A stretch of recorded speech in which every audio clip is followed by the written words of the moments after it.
Mara Whitlock had been a widow for 11 months when she first heard her husband's voice again, coming from a stranger's mouth on a mountain trail, 200 miles from anywhere she'd ever taken Daniel. She hadn't gone looking for it. She'd taken the cabin rental in the high country because her sister insisted grief needed somewhere quiet to finish its work.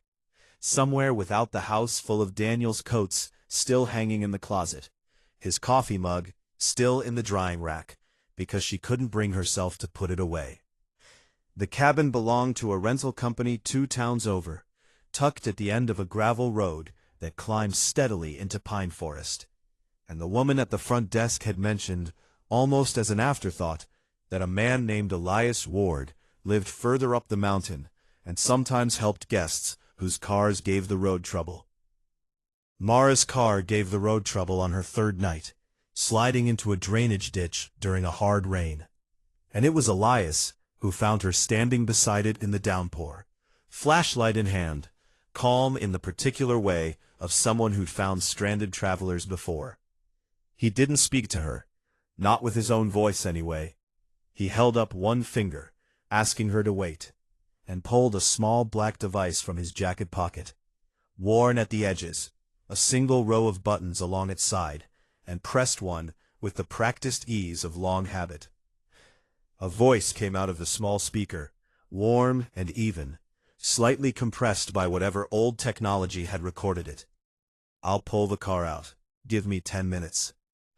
Mara stood frozen in the rain, water running down her collar, staring at the device in the stranger's hand, as though it might explain itself if she looked long enough.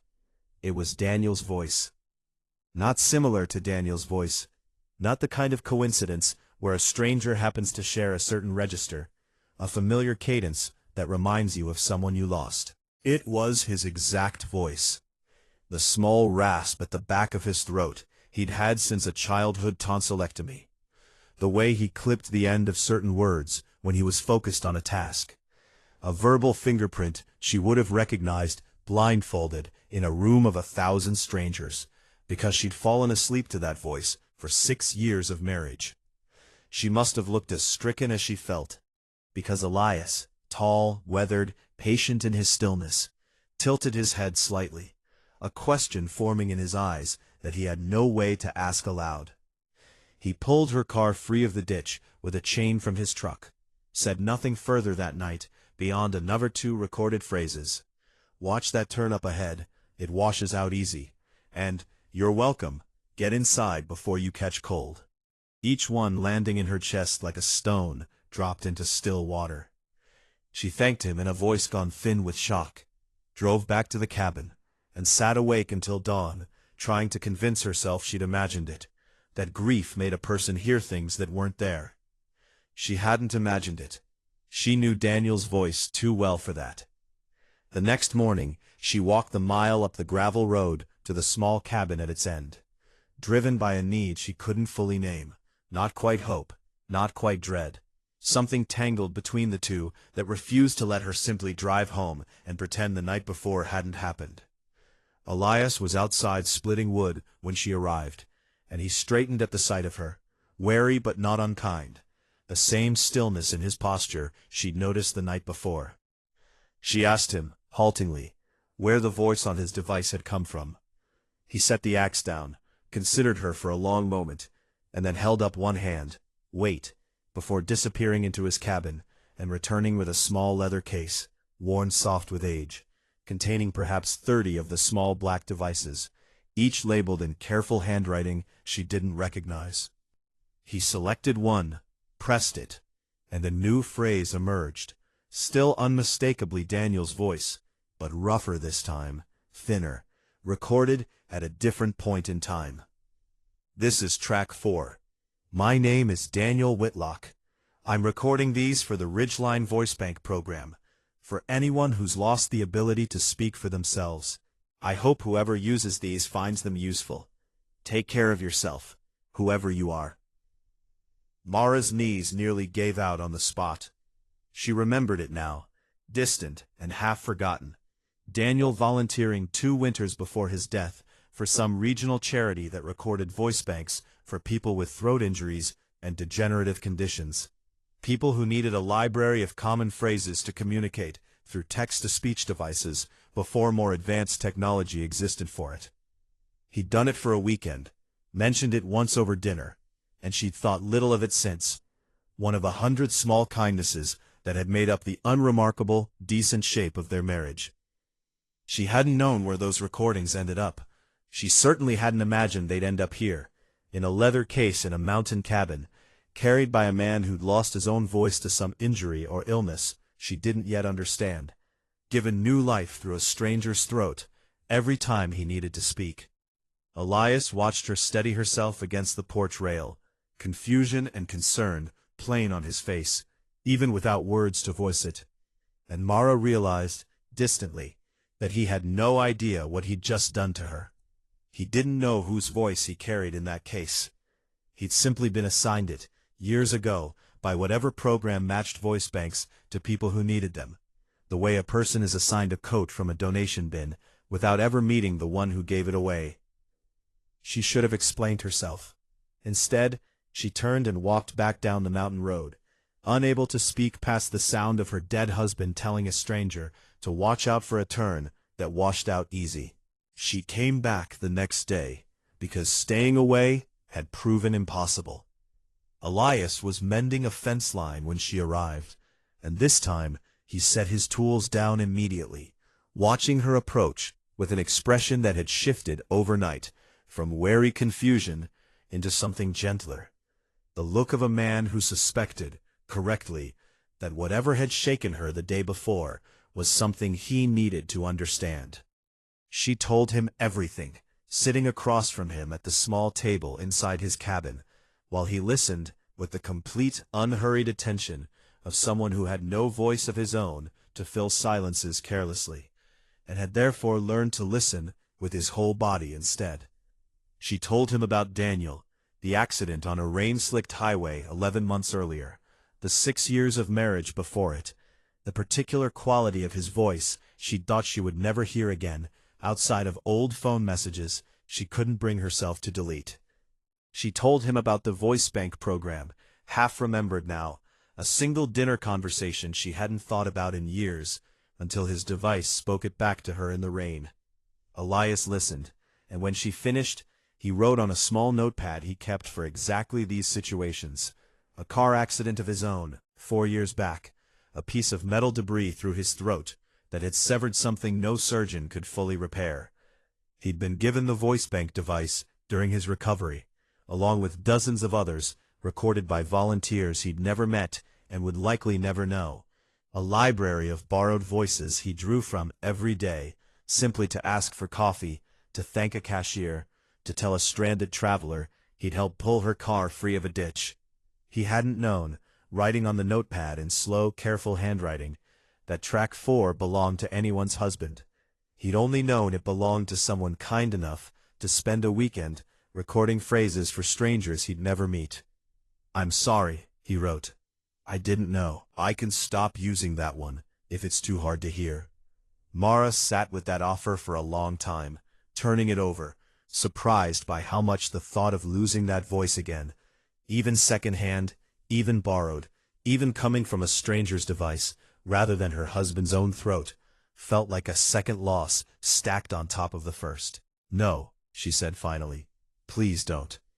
They fell into an unlikely rhythm over the following weeks, one Mara hadn't expected and couldn't fully explain even to her sister on the phone calls that grew steadily shorter as autumn wore on. She found reasons to walk up the mountain road most days, genuine reasons, at first, offers to help repair his fence, a jar of preserves she'd made from berries growing wild near the cabin. Small errands that slowly stopped needing justification at all. Elias taught her, through his notepad and a patient system of gestures they built together, without either of them quite deciding to, the rhythms of a life built around silence, how he'd learned to read weather in the shift of pine branches, rather than a forecast he couldn't easily follow on the radio, how he'd rebuilt an entire vocabulary of communication from scratch after the accident took his voice, refusing to let the loss make him smaller than he'd been before it. She began to notice over those weeks that Daniel's recorded voice, track 4, and the handful of others she came to recognize among his collection, had started to feel less like a haunting and more like an unexpected gift. One final small kindness her husband had left scattered in the world, without ever knowing where it would land, or who it would eventually reach. She found herself smiling, one afternoon, when Elias pressed a button to tell her, "That's the best preserves I've had all year." Hearing Daniel's particular cadence carry words her husband had never actually spoken to her, in a sentence built for an entirely different life than the one they'd shared. It was Elias himself, though, who began to matter more than the borrowed voice that carried his words. His patience, the careful attention he paid to things she said even in passing, the quiet, steady competence with which he moved through a life that had asked him to rebuild himself from nothing after his accident, much the way grief had asked the same of her after Daniel's death. She found she looked forward to the sight of his cabin at the top of the gravel road in a way that had nothing at all to do with the voice he borrowed to speak to her, and everything to do with the man underneath it, patient and steady, meeting her exactly where she was, without asking her to rush toward healing faster than she was ready to move.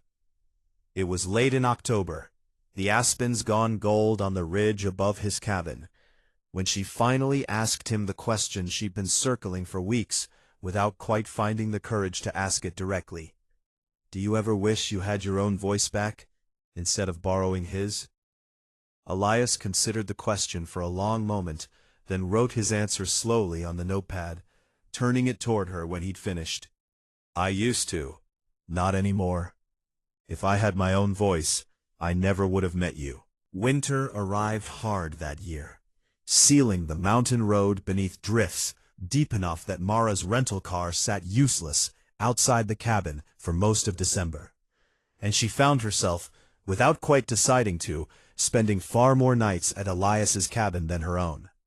Snowed in together through storms that made the valley below feel like a separate, distant world, neither of them was in any particular hurry to rejoin.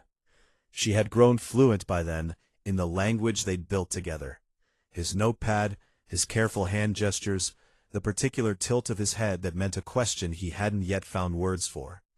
And running underneath all of it, the recorded voice she'd once found so disorienting, now simply one more part of the man she'd come to know as entirely separate from the husband she'd lost. She could tell the difference, these days, between the phrases that had been Daniel's, recorded for strangers he'd never meet, offered freely as a small kindness, and the man standing in front of her, pressing the buttons, choosing which borrowed words best carried what he actually meant to say. The voice was Daniel's. The meaning, every time, was entirely Elias's own. Her sister, visiting briefly over the holidays before the roads closed for good, sat with Mara by the fire one evening and asked, gently, whether it troubled her at all, building something new with a man who spoke, however incidentally, in her dead husband's voice. Mara thought about the question longer than she expected to need. "It did, at first," she admitted. "I thought it might mean I was just trying to hold on to Daniel through someone else. But it's not that. Elias isn't Daniel. He's never once tried to be. The voice is just borrowed, the way any of us borrow things from the people who came before us, without ever quite meaning to. Daniel gave those recordings away as a kindness to a stranger he'd never meet. I don't think it's strange that the stranger turned out to matter to me too. I think it's the kind of thing Daniel would have liked, honestly, if he could have known."